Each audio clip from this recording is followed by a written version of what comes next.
O Lula está preparando uma espécie de golpe final em Bolsonaro, que consiste em uma série de processos movidos no TSE com o objetivo de tornar Bolsonaro inelegível nos próximos anos. Mas Lula também tem como estratégia desgastar Bolsonaro e apresentar todo o caos que Bolsonaro tornou o país, evitando assim possíveis críticas futuras por culpa do atual presidente. Você vai colocar nos comentários se você acha que só tornar Bolsonaro inelegível é suficiente ou você quer ele preso. Você acha que essa é uma boa estratégia do Lula para desesperar ainda mais o chorão da presidência? Deixe o seu like se você quer Bolsonaro no mínimo inelegível e, claro, se inscreva no canal. E vendo todas essas informações, você começa a perceber porque o Bolsonaro teve que romper o silêncio dele na última sexta-feira. Porque ele já está se preparando para esse tsunami de processos jurídicos que ele vai ter contra ele. Ele vai ter processo em todo lugar. Todo dia vai chegar um oficial de justiça, sabe-se lá o buraco que o Bolsonaro vai se enfiar para entregar a ele um processo. Vai ser processo no TCU, vai ser processo no TSE, vai ser processo no STF, vai ser processo no STJD, vai ser processo em tudo. Toda vara de justiça vai ter um processo com o Bolsonaro e ele adora, né? Principalmente quando é uma vara de justiça bem grandona, né? E é uma pena porque ele não pode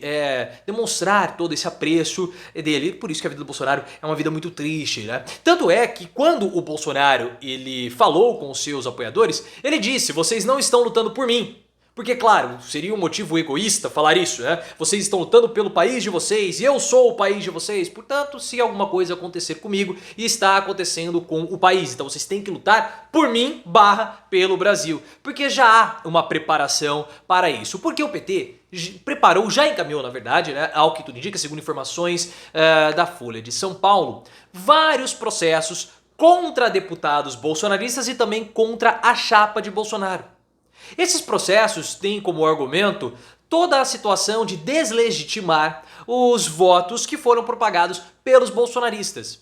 E aí o que o PT quer? O PT quer o compartilhamento, também isso está anexado, é um pedido do processo, o compartilhamento das informações que foram coletadas no inquérito das milícias virtuais. E quem o PT está processando no TSE? A lista é grande, mas envolve aí todos bolsonaristas. O primeiro, Bolsonaro, Braga Neto, a chapa como um todo. Depois, Flávio e Eduardo Bolsonaro. As deputadas Bia Kicis e Carla Zambelli. O senador Magno Malta, os deputados Nicolas Ferreira e Gustavo Gayer. Faltou alguém aqui? Não faltou ninguém. Então o PT entrou com ação no TSE para caçar esses deputados e também para torná-los inelegíveis nas próximas disputas. O PT também solicitou ao TSE um processo contra o Bolsonaro por compra de votos, envolvendo todos os benefícios sociais que foram distribuídos pelo Bolsonaro ao longo do período de campanha. Mas quais são os objetivos do PT? Porque a gente sabe que dificilmente isso vai acabar virando alguma coisa, a não ser o processo de compra de votos, que nós vamos falar daqui a pouquinho. O objetivo do PT é colocar uma pressão constante na justiça sobre os bolsonaristas. Porque essas pessoas, a gente sabe que eles não têm uma plataforma de campanha. Sobre o que eles lutam? Os votos deles estão alicerçados em quê? Em absolutamente nada. Os votos dos bolsonaristas, eles estão alicerçados na confusão, no desgaste, no embate institucional que provoca tensões e acabam dificultando o bom andamento da nossa república. Nós estamos vendo Carla Zambelli incentivando os manifestantes antidemocráticos e ilegais nas portas dos quartéis, porque é ali que sai o voto. E toda essa gente acaba dificultando a boa administração do governo federal. Então é uma forma de manter pressão constante sobre essas pessoas. O PT também parece estar querendo informações que estão contidas no inquérito das milícias virtuais. E aí envolve muita gente, porque envolve deputado, envolve Bolsonaro, envolve assessor, envolve senador, envolve empresários. E são informações muito preciosas. E por fim, que seria a grande cereja do bolo, seria transformar o Bolsonaro, deixar o Bolsonaro inelegível.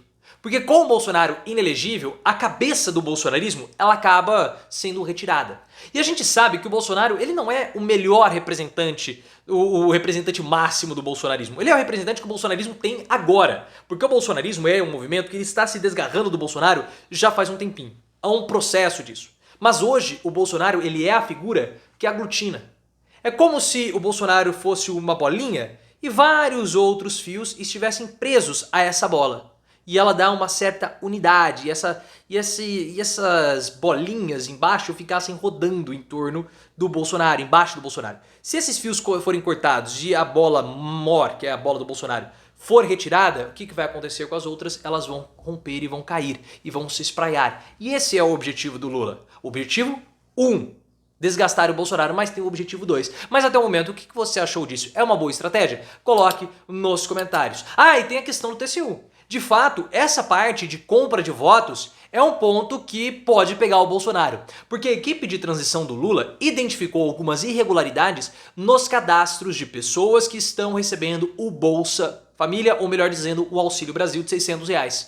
O TCU também identificou isso. Nós temos aí aproximadamente 3,5 milhões de famílias que podem estar irregulares e foram cadastradas de modo irregular para favorecer a compra de votos de Bolsonaro durante o período de campanha. Isso sim pode levar o Bolsonaro não somente a ficar inelegível, mas também a ser preso.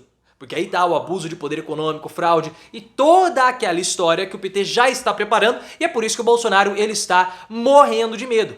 E esse medo do Bolsonaro de ser preso, de ter que ficar na prisão, é o que está motivando também alguns correligionários bolsonaristas a reativarem aquela ideia do senador vitalício. O que significa o senador vitalício? Todos os ex-presidentes, eles acabariam virando senadores vitalícios. E isso garantiria a eles todas as prerrogativas do cargo de senador, salário, gabinete, direito à fala, tudo, menos o voto. Então o senador vitalício poderia discursar na tribuna, poderia falar, poderia ter gabinete, toda aquela história, mas não poderia votar. E uma dessas prerrogativas também seria o foro privilegiado. E é claro que com o foro privilegiado, o Bolsonaro teria ali uma proteção jurídica maior. Só que há uma contrapartida. A contrapartida é que o senador vitalício não poderia mais disputar nenhum tipo, não poderia ser novamente presidente da República. Essa é a contrapartida. E a gente sabe que o Bolsonaro está morrendo de medo, porque sem o cargo de presidente da República, ele perde o seu poder, e a gente sabe que há uma forte investigação contra o Carlos Bolsonaro pela suspeita de peculato no gabinete dele no Rio de Janeiro. Eu já fiz vídeo explicando mais esse temor do Bolsonaro, link aqui no card, porque você sabe que se o Carluccio cair, há um efeito cascata, porque os bolsonaros eles estão presos em uma corrente, e quando um elo dessa corrente cair, todos os outros vão cair. Porque havia um rodízio de funcionários no gabinete do Flávio, do Carlos e do Bolsonaro. E se um desses funcionários que participavam do rodízio for identificado como sendo um rachador, é muito possível que ele não estava somente no gabinete do Carluccio, mas sim no gabinete também do Bolsonaro e do Flávio. Então o Carluccio caindo, cai todo mundo junto. E isso ajuda muito o Lula no processo de desgaste que o Lula quer promover com o Bolsonaro. Porque a estratégia do Lula, nesse momento, vai ser alardear o caos gerado pelo Bolsonaro. Tanto que o Lula já começou a fazer isso. Na primeira entrevista que ele concedeu ali no CCBB, ele falou o seguinte: não vamos pegar coisa boa. Nós vamos pegar uma terra arrasada, muito pior do que nós pegamos em 2003, quando o Fernando Henrique passou para nós o governo. E quando o Lula fez o anúncio dos ministros, do Haddad, do Dino, do Múcio Monteiro, ele falou o seguinte: essa PEC da transição que nós estamos aprovando agora não é uma PEC do meu governo. É uma PEC para corrigir os problemas do governo Bolsonaro, porque de fato o governo Bolsonaro não tem dinheiro para pagar a bolsa de estudo de aluno, não tem dinheiro para pagar merenda escolar. E o Lula ele quer se blindar de possíveis críticas que podem começar a surgir no governo dele por erros do Bolsonaro. Então o Lula já está preparando essa blindagem para evitar desgastes precoces. Ah, mas aí isso aí não é um problema meu, isso foi o problema do Bolsonaro. Então antes mesmo de assumir, o Lula já está preparando um relatório minucioso e muito didático para mostrar todos os problemas que o país tem nesse momento. Porque o Bolsonaro ele é um incompetente, pessoal. Ele destruiu o nosso país, a ponto dele não conseguir pagar as despesas que ele tem, mesmo possuindo dinheiro em caixa. Isso foi um grande absurdo. Somente alguém como Bolsonaro e Paulo Guedes para conseguir um feito magistral como esse. Porque nós tivemos superávit no governo Bolsonaro. Ou seja, o governo ele arrecadou mais do que gastou. Ou seja, o governo teve mais dinheiro. Sobrou dinheiro no fim. Mas, mesmo com o dinheiro sobrando no fim do ano, o Bolsonaro deu calote. Não conseguiu pagar a bolsa de estudo, não conseguiu comprar livro didático, não conseguiu pagar algumas despesas. É uma ameaça total de paralisação da máquina pública. Por quê? Porque é um governo incompetente. E se o governo Bolsonaro não consegue pagar a despesa tendo dinheiro em caixa, imagina só como estão todos os outros ministérios, todas as outras pastas, todos os outros assuntos de importância. Na área do meio ambiente, na área educacional, na área social, foi um desastre. A Simone Tebet falou, o Ministério da Cidadania, de cidadania só tem um nome, porque foi completamente destruído. Esse é o cenário que Lula vai enfrentar. E quanto mais desgastado o Bolsonaro tiver, menos força ele vai ter para fazer oposição. E a gente sabe que a oposição de Bolsonaro é uma oposição suja e principalmente estúpida.